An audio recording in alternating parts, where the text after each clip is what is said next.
रुद्रप्रयाग जिले का एक गांव जो कई दिनों से अंधेरे में डूबा हुआ है। जिले के अंतिम गांव गोंडार की स्थिति ये है कि यहां बारिश होते ही कई दिनों तक बिजली नहीं आती। सेंचुरी क्षेत्र होने की वजह से इस गांव में ना तो आज तक सड़कें बनी, ना ही बिजली आई। पहली बार 2015 में यहां बिजली आई तो, मगर हर साल बारिश में यहां लोगों को चिमनियों के सहारे ही रातें गुजारनी पड़ती हैं। गोंडार गांव की जो स्थिति है, रुद्रप्रयाग से मैं बड़े खेत के साथ बोलना पड़ रहा है कि 12 दिन से वहाँ लाइट नहीं है।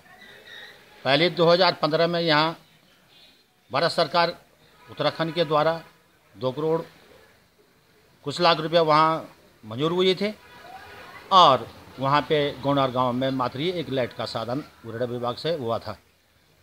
अब बार बार उरेडा विभाग के साथ में अब बोलना भी क्या है, भारत सरकार के जो 2 करोड़ और इतने लाखों रुपया साले उसमें लग गए हैं और फिर भी बार बार ये हो रहा है। तो पर्यटन यहाँ पे जो हमारा मधमेश्वर घाटी के जो पूरा पर्यटन वहाँ पे जाते हैं आते हैं, इनके लिए भी बहुत धोखा हो गया है और बहुत परेशानी हो गई है। जब लाइट नहीं है यहाँ तो बड़ी दिक्कत का सामना हो गया है। ये तो उरेडा विभाग से मेरा कहना यही है कि तुरंत इस लाइट को इतना करोड़ों रुपया आप लोगों ने वहाँ खर्च कर दिए हैं, तो फिर इसमें आप सुधार क्यों नहीं कर रहे? क्यों गांव वालों को परेशान किया जा रहा है? क्यों क्षेत्र की जनता को परेशान किया जा रहा है? वहीं इस मामले पर अधिकारी का कहना है कि विभागीय स्तर पर लगातार कार्य हो रहा है, पर बारिश के चलते ये स्थिति पैदा होती है। जल्द ही व्यवस्था ठीक कर दी जाएगी।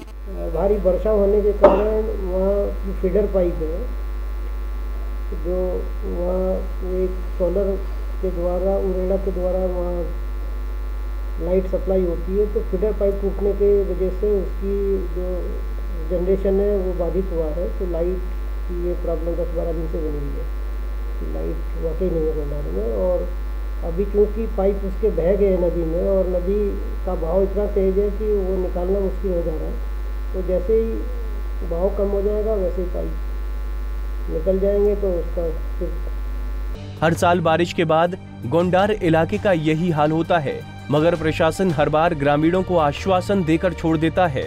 ऐसे में इलाके की व्यवस्था को सही करने के लिए कोई ठोस कदम उठाना बेहद जरूरी है।